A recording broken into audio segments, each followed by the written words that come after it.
আসসালামু আলাইকুম আরহামতুল্লাহি ওবারাকাতুহু।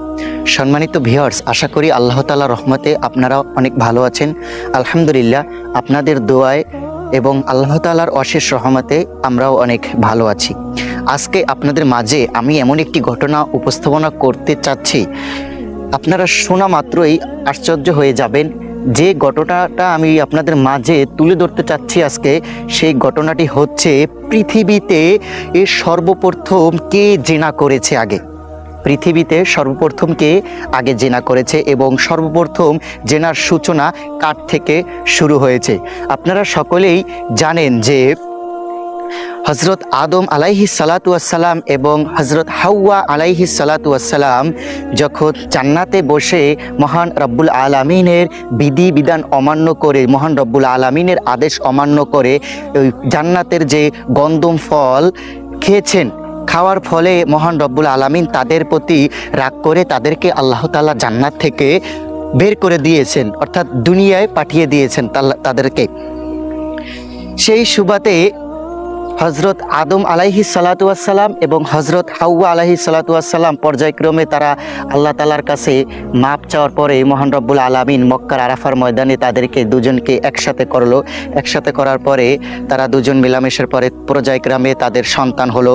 সন্তান হওয়ার পরে তারা এইরকম সন্তান যখন আসছে, যখন মানুষ বংশ বিস্তার করতে হবে, বংশকে আরও বড় করতে হবে, তখন আল্লাহ তাআলা কিন্তু আবার সরাসরি মানুষ তৈরি করেন নাই। ওই হজরত আদম আলাইহিস সালাতু ওয়াসসালাম এবং হজরত হাওয়া আলাইহিস সালাতু ওয়াসসালামের মাধ্যমে কিন্তু আমাদের পৃথিবীর মানুষের বংশ বিস্তার হয়েছে। তো প্রিয় ভিউয়ার্স, আজকে আপনাদেরকে আমি যেটা জানাবো যে সর্বপ্রথম কে জেনা করেছিল এবং কার মাধ্যমে এই জেনার সূচনা তৈরি হয়।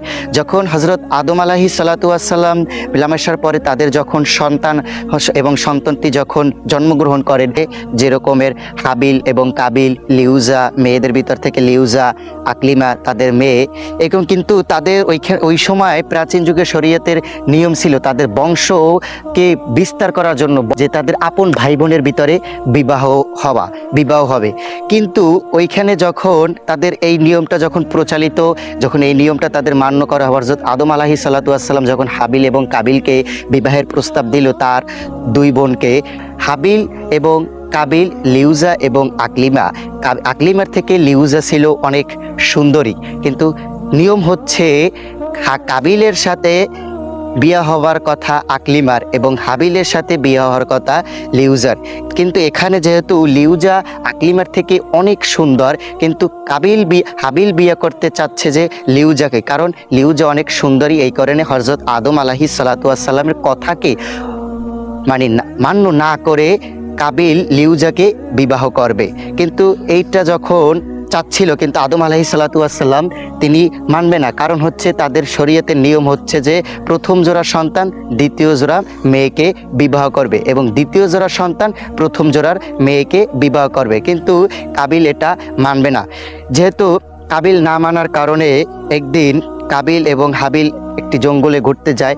সেখানে যাওয়ার পরে অনেক বিস্তারিত ঘটনা কিন্তু আমি আপনাদেরকে সংক্ষেপ করে বলতেছি, কিভাবে জেনাটা আমাদের ভিতরে শুরু হয়, কিভাবে জেনাটা সর্বপ্রথম সূচনা হয়, কার মাধ্যমে, কিরকমের অনেক ঘটনা আছে ভিতরে। আমি সংক্ষেপ করে বলতেছি। যখন তারা দুই ভাই ঘুরতে গিয়েছিল, তখন তাদের ভিতরে দ্বন্দ্ব হয়। শয়তান কাবিলের ভিতরে হিংসা তৈরি করে দেয় যে ওকে মারার জন্য।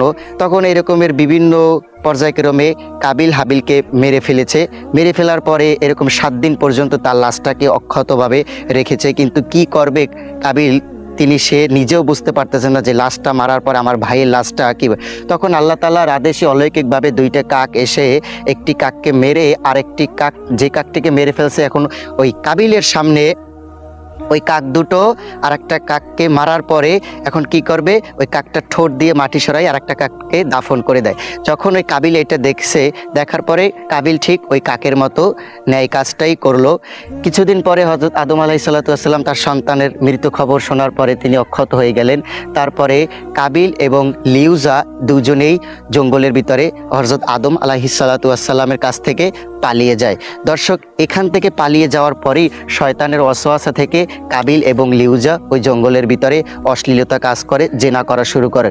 এখান থেকেই সর্বপ্রথম আমাদের ভিতরে জেনাকারী শুরু হয়েছে। দর্শক, যদি আমাদের ভিডিওটা আপনাদের কাছে ভালো লেগে থাকে তাহলে অবশ্যই সালমান ফার্সি স্টুডিও ইউটিউব চ্যানেলটাকে সাবস্ক্রাইব করে সবসময়ের জন্য আমাদের সাথে থাকবেন এবং সালমান ফার্সি ফেসবুক পেজটাকে ফলো করে আমাদের সাথে থাকবেন, যাতে আপনাদের মাঝে আমরা সুন্দর সুন্দর ভিডিও তুলে ধরতে পারি। ধন্যবাদ সবাইকে।